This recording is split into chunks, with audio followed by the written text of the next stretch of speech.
Oke, selamat datang semuanya. Sosok yang satu ini pasti udah nggak asing lagi kan? Kepala kambing, sayap raksasa, simbol yang ya serem banget lah. Tapi gimana kalau saya bilang, seluruh cerita di balik Baphomet, ikon kejahatan ini, ternyata cuma kebohongan yang umurnya udah 1000 tahun. Yuk, kita bedah ceritanya bareng-bareng.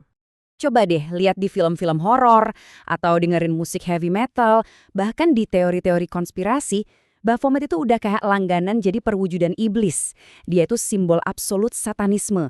Pokoknya semua yang dianggap jahat dan tabu sama masyarakat, ya gambarnya dia. Tapi, nah ini bagian yang paling menarik. Gimana kalau citra super seram ini, yang udah menghantui kita berabad-abad lamanya, ternyata, cuma hasil dari salah paham doang? Kesalahpahaman besar yang diulang-ulang terus selama hampir 1000 tahun, gimana coba? Oke, jadi dari mana kita harus mulai ngebongkar mitos ini? Kita bakal telusuri jejak Baphomet, mulai dari penampilannya di budaya pop yang kita kenal sekarang, sampai ketuduhan awal sebagai iblis dari zaman kuno. Dan percaya deh, ceritanya ini jauh lebih aneh dari yang kalian bayangin. Siap-siap aja. Oke, buat nemuin jawabannya, kita harus lompat jauh ke masa lalu. Perjalanan kita ini dimulainya bukan di neraka atau dunia gaib loh, tapi di tengah-tengah medan perang. Tepatnya, Perang Salib Pertama, lebih dari 900 tahun yang lalu. Nah, disinilah nama Baphomet untuk pertama kalinya muncul di catatan sejarah. Jadi, ceritanya di tahun 1098, ada seorang tentara salib namanya Anselm dari Ribamon. Dia nulis surat dari pengepungan Antioquia. Di surat itu, dia ngelaporin kalau musuh mereka, pasukan muslim, itu meneriakan nama Baphomet pas lagi berdoa. Dan disinilah kunci pertamanya. Para sejarawan modern itu hampir semuanya setuju kalau Baphomet itu sebenarnya cuma cara orang Eropa salah dengar dan salah ngeja nama Muhammad.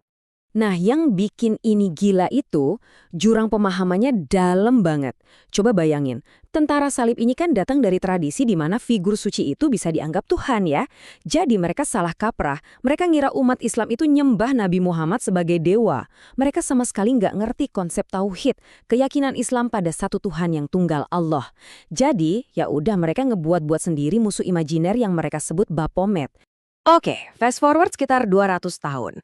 Nama Baphomet ini sebenarnya udah sempat dilupain orang, tapi di tahun 1307 nama itu muncul lagi. Dan kali ini bukan karena salah dengar, tapi dipakai sebagai senjata politik yang mematikan.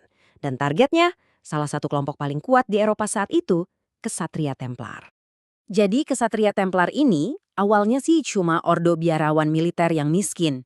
Tapi mereka pinter banget. Mereka bikin sistem perbankan awal yang super efektif dan akhirnya jadi kaya raya. Saking kayanya, Raja Philip IV dari Perancis sampai punya utang segunung sama mereka.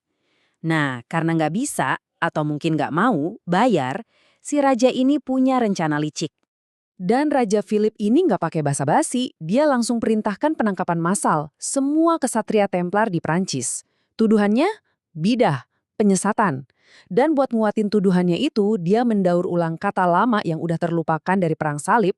Dia nuduh para Templar diam-diam menyembah berhala yang namanya Baphomet. Nah, di bawah siksaan brutal dari Inkuisisi, para kesatria ini akhirnya ngaku. Tapi, coba lihat deh betapa anehnya pengakuan mereka. Ada yang bilang Baphomet itu kepala yang dipenggal. Yang lain bilang sosok bertiga muka. Bahkan ada yang bilang itu seekor kucing.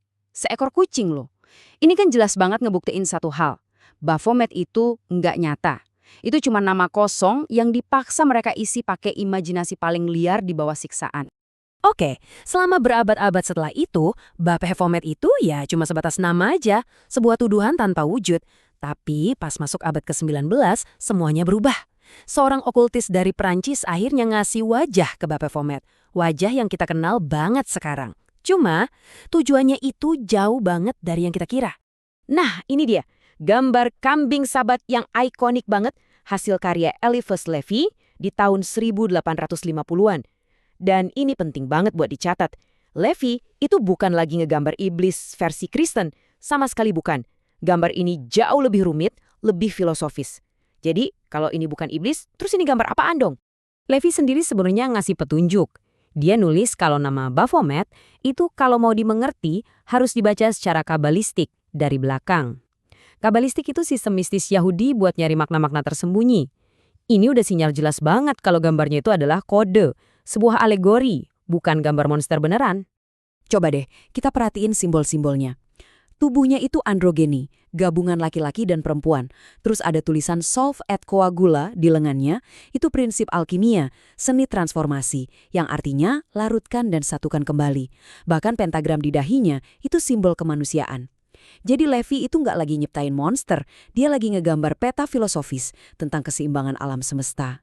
Pertanyaannya sekarang, gimana ceritanya sebuah alegori filosofis yang rumit begini bisa ujung-ujungnya jadi ikon satanisme modern? Nah, yuk kita masuk ke babak terakhir dari transformasi Baphomet di abad ke-20.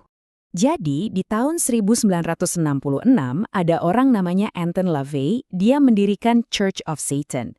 Dia butuh simbol yang kuat, yang provokatif, dan dia nemu gambarnya Levi.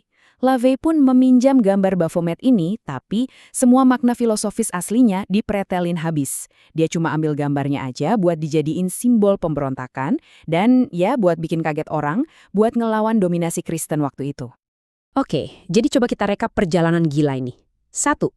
Awalnya dari salah dengar nama Muhammad. 2. Jadi kebohongan politik buat ngejatuhin Ksatria Templar. 3. Berubah jadi gambar filosofis tentang keseimbangan alam semesta. Dan 4. Diambil jadi ikon modern sama Church of Satan. 4 langkah. Dalam 1000 tahun yang isinya kebingungan semua. Nah, inilah kebenaran sesungguhnya tentang Baphomet. Dia itu nggak pernah ada. Dia itu cuma kayak kanvas kosong dalam sejarah. Maknanya itu selalu diisi sama agenda orang yang lagi make dia. Mulai dari tentara yang bingung, raja yang licik, filsuf, sampai provokator modern. Kisah Baphomet ini ninggalin kita sama satu pertanyaan yang lumayan bikin mikir ya.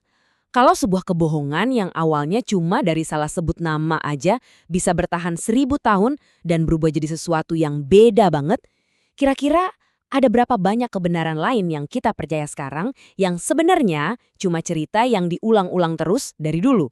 Coba deh pikirin.